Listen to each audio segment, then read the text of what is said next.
क़यामत तक दुनिया में काफिरों पर कोई अज़ाब नहीं आएगा। अज़ाब आएगा तो सिर्फ और सिर्फ मुसलमानों पर आएगा, क्योंकि ये कायदा और खुफिया है कि जब भी काफिरों पर कोई अज़ाब आया है वो इस बुनियाद पर आया है कि काफिरों के पास कोई नबी आया, कोई रसूल आया, फिर जब काफिरों ने उस नबी और उस रसूल से एराज किया और उस नबी की बात को नहीं माना, तो इस बुनियाद पर फिर उस कौम पर अज़ाब आया है कि जैसे हज़रत नूह अलैहिस्सलाम का कौम हो गया है, हज़रत हूद अलैहिस्सलाम का कौम हो गया है, हज़रत लूत अलैहिस्सलाम का, हज़रत शुएब अलैहिस्सलाम का, आले फिरौन का वाक़या कुरान मजीद में बार बार मिलता है, तकरीबन 10 बार जिक्र हो चुका है। तो इस बुनियाद पर अल्लाह ताला ने उनको गर्क किया, बर्बाद किया कि उनके पास नबी और रसूल आया और उन्होंने उससे एराज किया। अब चूंकि क़यामत तक कोई नबी कोई रसूल नहीं आएगा, इसलिए क़यामत तक दुनिया में काफिरों पर कोई अज़ाब नहीं आएगा।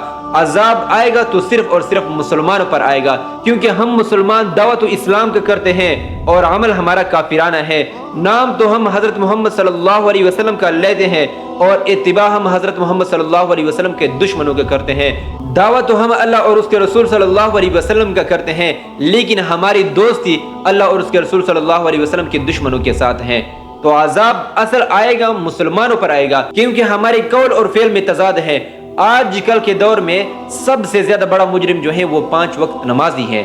5 वक्त नमाजी ये दावा करते हैं कि इय्याका नअबुदु व इय्याका नस्तईन, अल्लाह ताला से ये बात करते हैं कि हम सिर्फ और सिर्फ तेरी इबादत करते हैं।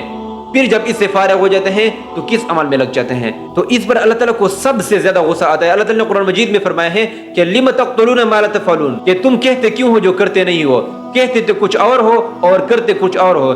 इस पर अल्लाह ताला को सबसे ज्यादा गुस्सा आता है। कुफार ने तो एक बात कह दी है कि बस वो अल्लाह ताला को नहीं मानते हैं, हुजूर अकरम सल्लल्लाहु अलैहि वसल्लम को नहीं मानते हैं और वो अपने कुफर पर डटे हुए हैं। लेकिन हम मुसलमान अल्लाह ताला को भी मानते हैं, नबी अलैहिस्सलाम को भी मानते हैं, लेकिन उसके बावजूद अल्लाह ताला के निज़ाम को, नबी अलैहिस्सलाम के पैगामात को नहीं मानते हैं। हम अलग रास्ते पर लगे हुए हैं। दावा तो हमारा आशिक रसूल का है, लेकिन आशिक रसूल का जो रास्ता है उस पर चलने के लिए हम तैयार नहीं है। तो इस बुनियाद पर दुनिया में अज़ाब आएगा तो मुसलमानों पर आएगा, लेकिन काफिरों के लिए फिर आखिरत का अज़ाब दायमी और हमेशा है।